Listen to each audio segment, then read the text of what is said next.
नमस्कार, मैं रचना शर्मा। चढ़ती कला टाइम टीवी देख रहे सभी दर्शकों का स्वागत करती हूं। आप देख रहे हैं हिंदी समाचार। समाचारों की शुरुआत से पहले एक नजर आज के मुख्य सुर्खियों पर।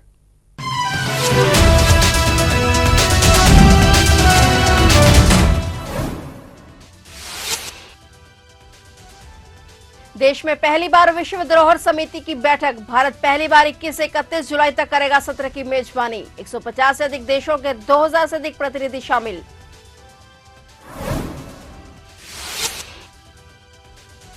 नीट यूजी पेपर लीक मामले में सीबीआई का एक्शन। 2 एमबीबीएस के छात्र समेत 3 गिरफ्तार। पेपर लीक गैंग का किंगपिन शशिकांत पासवान भी शामिल।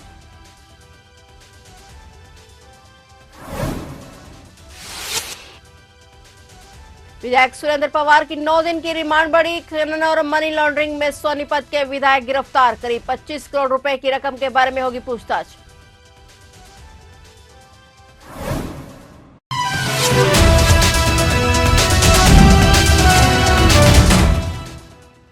और अब समाचार विस्तार से।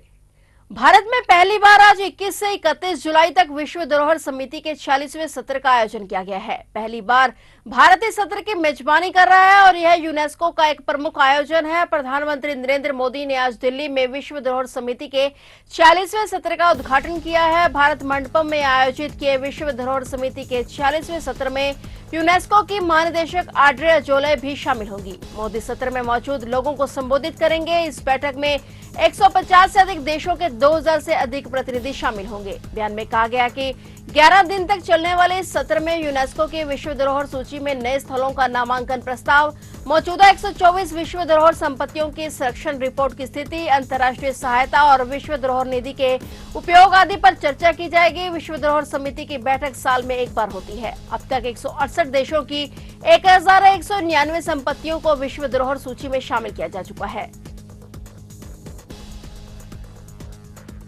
नीट यूजी पेपर लीक मामले में सीबीआई का एक्शन लगातार जारी है। जानकारी के मुताबिक सीबीआई ने इस मामले में 3 और लोगों को गिरफ्तार किया है, जिसमें पेपर लीक गैंग का किंगपिन शशिकांत पासवान भी शामिल है। साथ ही इस गैंग से जुड़े 2 छात्र भी हत्थे चढ़े हैं। गिरफ्तार हुए छात्र भरतपुर मेडिकल कॉलेज के स्टूडेंट हैं। शशिकांत नाम का किंगपिन पहले गिरफ्तार हुए पंकज और राजू का साथी है। ये सभी लोग पेपर सॉल्व करने के लिए हजारीबाग में 5 मई की सुबह मौजूद थे। जो लोग गिरफ्तार किए गए हैं उनमें से एक फर्स्ट ईयर का स्टूडेंट है और दूसरा सेकंड ईयर का छात्र है। इनकी पहचान कुमार मंगलम और दीपेंद्र शर्मा के रूप में हुई है।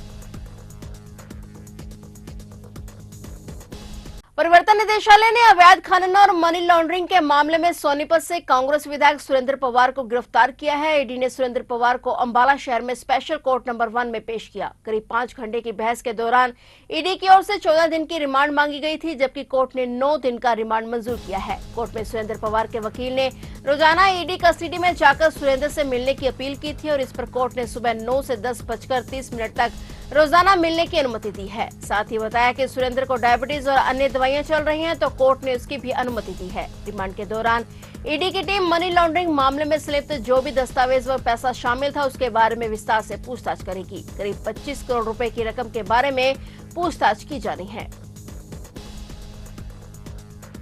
आम आदमी पार्टी के सांसद संजय सिंह ने आज एक बार फिर से भारतीय जनता पार्टी पर गंभीर आरोप लगाए हैं। उन्होंने कहा कि बीजेपी सीएम अरविंद केजरीवाल के खिलाफ गहरी साजिश रच रही है। उन्होंने कहा कि सीएम अरविंद केजरीवाल के स्वास्थ्य की उपेक्षा केंद्र सरकार, बीजेपी और दिल्ली के उपराज्यपाल विनय सक्सेना की उन्हें मारने की साजिश है। संजय सिंह का आरोप है कि सीएम केजरीवाल के हेल्थ को लेकर गलत बयानबाजी की जा रही है। कभी एलजी और बीजेपी वाले ये कहते हैं कि अरविंद केजरीवाल खाना नहीं खा रहे हैं, वे भूखे रहकर शुगर लेवल कम कर रहे हैं, और कभी ये कहते हैं कि सीएम मिठाई खाकर अपना शुगर लेवल जानबूझकर बढ़ा रहे हैं। संजय सिंह ने यह भी कहा कि बीजेपी देश की सरकार और दिल्ली के एलजी मिलकर अरविंद केजरीवाल की जिंदगी के साथ खिलवाड़ कर रहे हैं। जेल में उनको मारने की साजिश की जा रही है। देश की सरकार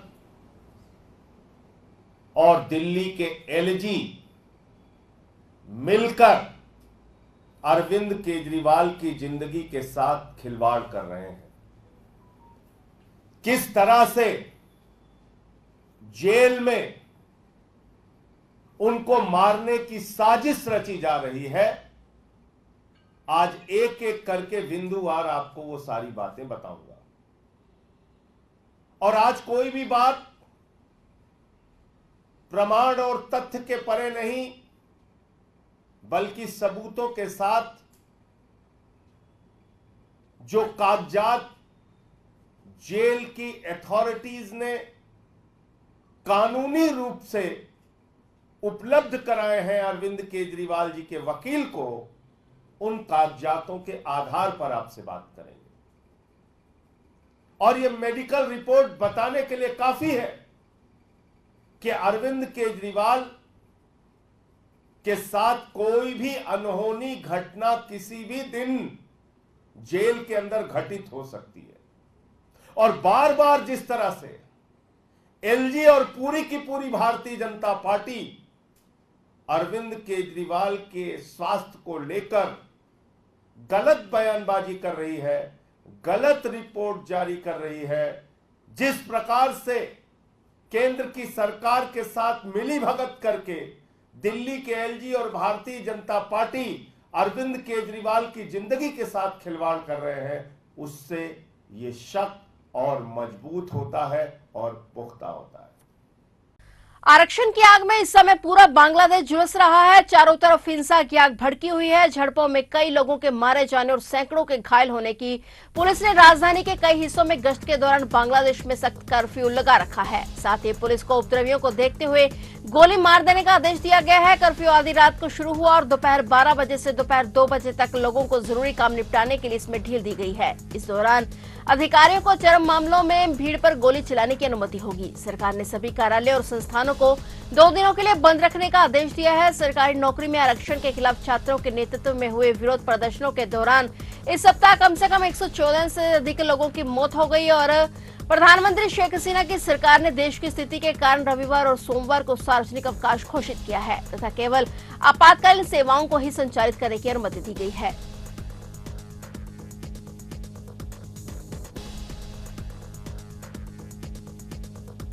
अफगानिस्तान के नागरिकों ने जर्मनी में पाकिस्तान के वाणिज्य दूतावास पर हमला कर दिया। कई अफगानी दूतावास के अंदर घुस गए और तोड़फोड़ कर दी। साथ ही पाकिस्तान का झंडा भी उतार दिया गया। इसका वीडियो सोशल मीडिया पर वायरल हो रहा है। जर्मनी के फ्रैंकफर्ट में फिलहाल पाकिस्तानी वाणिज्य दूतावास की सुरक्षा बढ़ा दी गई है। वीडियो में देखा जा सकता है कि अफगानी वहां मौजूद सुरक्षा कर्मियों से भी भिड़ गए और इस दौरान वे ऊपर चढ़कर पाकिस्तानी झंडा गिरा देते हैं। हालांकि जर्मनी की पुलिस ने कुछ लोगों को गिरफ्तार किया है। वीडियो में देखा जा सकता है कि लोगों ने तालिबान शासन आने से पहले का अफगानिस्तान का झंडा ले रखा है। अब इस घटना के बाद से अफगानियों का सोशल मीडिया पर काफी विरोध हो रहा है। वहीं हंगामे को देखते हुए पाकिस्तान ने कराची में जर्मनी के वाणिज्य दूतावास की सुरक्षा बढ़ा दी है। वहीं सुरक्षा कारणों से अस्थायी रूप से उसे बंद भी कर दिया गया है। माना जा रहा है कि पाकिस्तान की ओर से अफगान शरणार्थियों को वापस अफगानिस्तान भेजने से लोग नाराज हैं। इस वजह से लोग हंगामा कर रहे हैं।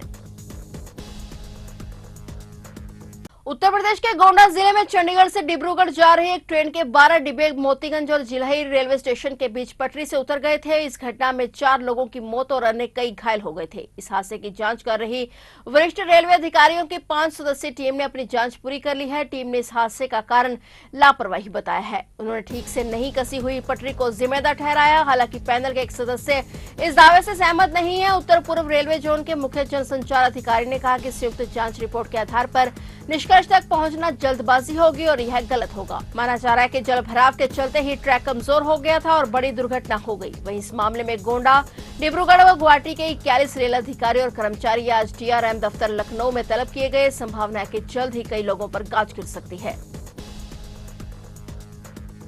राजस्थान के अलवर जिले में बड़ा ट्रेन हादसा हो गया। अलवर रेलवे जंक्शन से करीब 3 किलोमीटर की दूरी पर एक मालगाड़ी के 3 डिब्बे पटरी से उतर गए। सूचना मिलते ही रेलवे प्रशासन की टीम सक्रिय हो गई। उसने तत्काल कार्रवाई करते हुए बेपटरी हुए मालगाड़ी के तीनों रैंक को दूसरे ट्रैक से हटा दिया। रेलवे के जयपुर से एडीआरएम मनीष गोयल मौके पर पहुंचे और पूरे मामले की जांच कर रहे हैं। यह मालगाड़ी अलवर की तरफ आ रही थी, इसे रेवाड़ी की तरफ जाना था। उसी दौरान तिजारा पुलिया के पास अचानक यह हादसा हो गया। हादसे के कारणों का अभी तक पता नहीं चल पाया है। गोयल के मुताबिक इससे अलवर मथुरा ट्रैक थोड़ा अवरुद्ध हुआ है, इसे रिस्टोर किया जा रहा है। दिल्ली मुंबई की तरफ जाने वाली कोई गाड़ी बाधित नहीं हुई है। हादसे की सूचना मिलते ही रेलवे की टीम सक्रिय हो गई थी, जिससे थोड़ी देर के लिए ही यह मार्ग बाधित रहा, लेकिन जल्द ही रूट को क्लियर करवा दिया गया। गनीमत रही कि इस हादसे में कोई जनहानि नहीं हुई, लेकिन रेलवे ट्रैक पर हादसा होने की सूचना मिलते ही रेलवे प्रशासन में हड़कंप मच गया। केदारनाथ पैदल मार्ग पर पत्थर और मलबा गिरने से 3 यात्रियों की मौत हो गई है, जबकि 2 अन्य यात्री घायल हो गए। यह हादसा केदारनाथ पैदल मार्ग के चीरवासा में हुआ है और इसकी जानकारी रुद्रप्रयाग जिला आपदा प्रबंधन अधिकारी नंदन सिंह रजवार ने दी है। बताया गया कि केदारनाथ यात्रा मार्ग पर चीरवासा के पास पहाड़ी से मलबा और भारी पत्थर आ गया और इसकी चपेट में आने से कुछ यात्री मलबे में दब गए। यह सूचना मिलते ही यात्री मार्ग में तैनात सुरक्षाकर्मी, जिनमें एनडीआरएफ, डीडीआरएफ, वाईएमएफ और प्रशासन की टीमें मौके पर पहुंची, जहां राहत और बचाव का कार्य शुरू किया गया। रेस्क्यू टीम ने मलबे से 3 यात्रियों को निकाल लिया है, जिनकी मौत हो चुकी है, जबकि एक घायल यात्री का रेस्क्यू किया गया है। बता दें कि आज मौसम विभाग ने भारी बारिश की चेतावनी जारी की है। ऐसे में पहाड़ों पर बोल्डर और पत्थर गिरने के साथ ही नदी नालों के उफान पर आने का खतरा बढ़ गया है, लिहाजा बरसात के मौसम में विशेष सावधानी बरतने की जरूरत है। उत्तर प्रदेश सरकार ने बाढ़ प्रभावित व्यक्तियों परिवारों को राहत सहायता देने, कृषि निवेश अनुदान समेत अन्य राहत कार्यों के लिए अति संवेदनशील और संवेदनशील 40 जिलों को 120 करोड़ रुपए की धनराशि जारी की है। यह धनराशि सरकार ने राज्य आपदा मोचक निधि से बाढ़ प्रभावित जिलों को आवंटित की है। मुख्यमंत्री योगी आदित्यनाथ ने बाढ़ से ज्यादा प्रभावित जिलों को 5 करोड़ जबकि सामान्य प्रभावित जिलों को 1-1 करोड़ की धनराशि आवंटित की है। मुख्यमंत्री योगी आदित्यनाथ बाढ़ प्रभावित इलाकों की खुद लगातार मॉनिटरिंग कर रहे हैं। इसके साथ ही समय समय पर अधिकारियों को राहत कार्य संबंधी आवश्यक दिशा निर्देश भी दिए गए हैं। फिलहाल हिंदी समाचारों में इतना ही, और नए समाचारों के साथ फिर से हाजिर होंगे। तब तक के लिए देखते रहिए चढ़ती कला टाइम टीवी और अब मुझे दीजिए इजाजत। धन्यवाद।